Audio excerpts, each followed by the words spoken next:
جمهور رئیس ټرمپ د سی بي اس نیوز چینل سره په مرکه کې کوشش وکړ چې د دې لیدنې په ارتباط تمې کمې کړي. Nothing bad's going to come out of it. لدې لیدنې به څه بده نتیجه ترلاسه نشي او شاید یو څه ښه تمام شي، خو ما توقعات ټیټ ساتلي دي. د ډیرو توقعاتو سره ورته نه ورځم. پوښتنه دا ده چې آیا ټرمپ د پوتین سره د عدلیې وزارت د خوا نه د 12 روسي جاسوسانو د تورن کېدلو جدي موضوع مطرح کړي کنه. سپینه ماڼۍ په دې اړه په ډیر احتیاط تبصره کوي.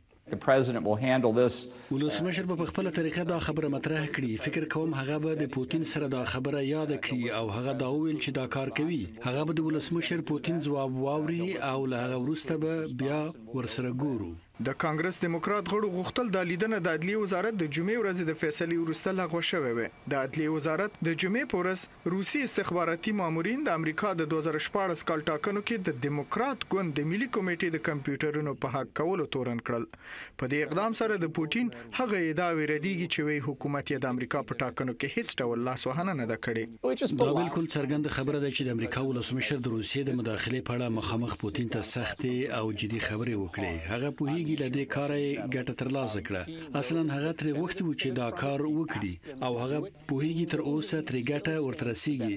زمونږ په دې هیواد کې استخباراتي ادارو ویل چې روسان یو ځل بیا د 2013 کال په ټاکنو کې هم د مداخلې هڅه کوي. خو ټرمپ د څرګنده کړی دی چې غواړي پلاتنې او پاملرنې د پخوانی جمهور رئیس باراک اوباما حکومت ته جلب کړي. په ټوئیټر یې پوښتلي دي چې کله فدرال پولیسو اوباما خبر کو ولې یې په دې ارتباط اقدام ونکړ. خو د ملي امنیت صلاحکار په هغو کسانو وخندل چې ګمان کوي د مسکو او ټرمپ ترمنځ پټې اړیکې شته. امریکا کې د هغه سیاسي رقیبان د تیر یو نیم کال راهیسې کوښښ کوي ووایي چې هغه د روسیې د استخباراتو لخوا واک ته رسیدلی. هغه د کرملین جاسوس دی. د هغه سره د روسیې همکاري و. هغه د روسیې سره تړاو لري.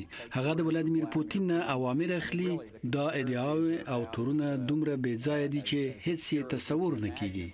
د روبرت مولر د حقیقت موندنې ځانګړي پلاوي تحقیق د دې سبب شو چې د ټرمپ څو پخوانی همکاران ګرام وګڼل شي او تر دې مخکې چې تحقیقات پای ته ورسیږي او یو پوره راپور خپور شي کېدلی شي چې په نږدې وختونو کې نور کسان هم په همدې قضیه کې تورن اعلان شي.